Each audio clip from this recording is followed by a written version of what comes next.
Unconditional love, man. I mean, people we get weird with it. Like it's a weird concept. It's hard to understand in the culture we live in. And today's chapter is about maybe reshaping the way you've thought about it. You got to come at it with a clear mind. You got to let go of the dreams you had. You got to wake up. Listen, I'm trying to point you to a path of freedom, but it can't make sense to you until you let go of the ideas that you had. If love has only ever hurt, if love has left you in places where you felt empty, this could be your path to peace. But you got to listen to what's being said in between the words. Today's chapter is about why unconditional love is never about them. And if you enjoy this content, make sure to like, follow, subscribe, comment, because that helps me reach more people for us to connect with who live in the same spaces we do. Now, listen, today's chapter. Unconditional love often emerges as a complex and widely misunderstood concept. Many people labor under the misconception that loving oneself or others unconditionally implies bestowing affection that hasn't been rightfully earned. This notion suggests a kind of clarity or charity of the heart, extended in spite of a lack of deservingness. However, such an understanding grossly misrepresents the true essence and transformative power of unconditional love. Unconditional love is less about the recipient and more about the giver's journey towards self realization and inner harmony. It's about recognizing and embracing your own worth as well as the worth of others without conditions or limitations. This form of love is not a trophy awarded for achievements or good behavior. It's a fundamental acknowledgement of inherent value. Consider the daily routines and challenges that often feel like burdens: working out, enduring a less than ideal job, or striving to maintain challenging relationships. These can be perceived as tiresome chores, necessitating sacrifice and self coercion to mold into a better version of oneself. Such a perspective stems from a feeling of inadequacy, as if one's current state isn't enough. However, when these tasks are approached from a place of self love, the narrative changes dramatically. Choosing to engage in these activities because you love and value yourself transforms them into expressions of self care and gratitude. This perspective shift turns obligations into opportunities, reflecting a deep appreciation for the mere chance to experience and grow. Extending this unconditional love to others further enhances its transformative impact. It involves accepting people as they are, without the need for comprehension or justification. This isn't about doing someone else a favor. It's about creating a space for personal growth and openness to life's myriad possibilities.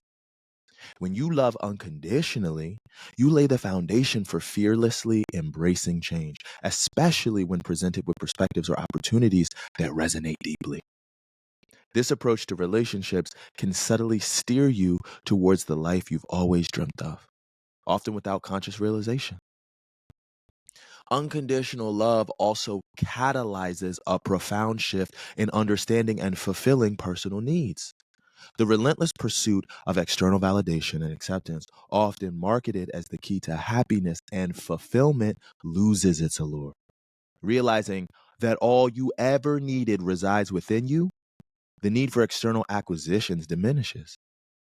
That doesn't mean withdrawing from societal norms or consumerism. Instead, it means engaging with the world from a place of joy and love, not from a void seeking transient satisfaction.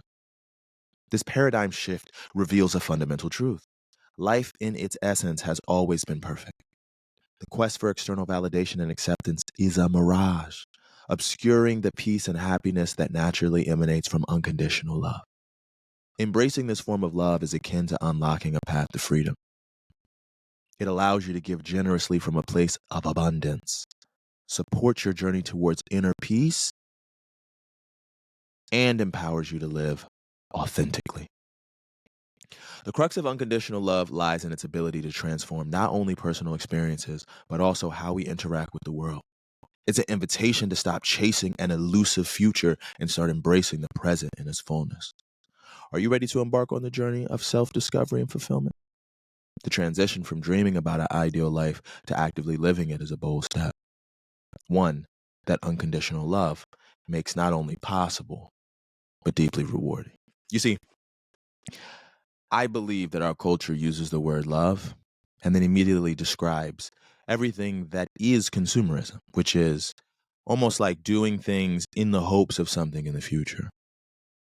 You know, a lot of us love in a way that when we get let down by people, when our relationships don't work out, when things don't work the way we want, it feels like we wasted our time. Because in most cases, we give from a space of emptiness. We're giving, hoping to achieve an end or receive something from someone that would make it all worthwhile. Because if it doesn't work out with this person, I could have done it with someone else, and then I could have gotten that peace or that validation or that acceptance that I need. Like, I hear people all the time say, I love just because I want to. I love because, it's who I am. Well, if it is, then why are you disappointed when it doesn't work out the way you want? We say things and it's paradoxical in our culture. If you really were a lover, a true lover, in the end, you wouldn't be giving from a space of emptiness. There wouldn't be a need for anything back from people. But then we get confused because then we're like, oh, what about boundaries? What about protecting myself? What do you need to protect yourself from when you are giving from a space that is full? One of my favorite points is when I first started telling people I love them, they would always be like, Django, if you love me, then you would do this, this, this, and this. And I'd be like, no, I don't have to do that. And they'd be like, oh, well, you don't love me then. "Mm, no, that's not what I said. Do you need me to do that? Yeah, that's what I need from you. Okay, well, that doesn't work for me.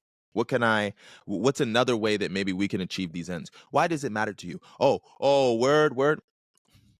That's people trying to convert you to the idea that you should be doing what they want you to do. That's a process of control. If you love someone and you need something from them, you request it. And then if that person goes, well, I can't do that right now. Why is it that you need this? Let's figure out another way. Then you wouldn't want them to put themselves in a bad spot. So then you would try to work it out. If there is something that can be done, maybe we'll figure it out. Maybe we just move on. Maybe we have to wait. But there's all this push and pull of us trying to just get what we need from people. And really, if we could all just unconditionally love each other, everything could be enough. There could be peace.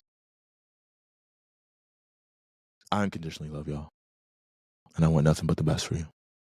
I hope that you enjoy this video. Make sure to like, follow, subscribe, whatever it is, because I post this across everything. And be on the lookout because I'm going to make music too. Because why not do everything? Until next time, peace.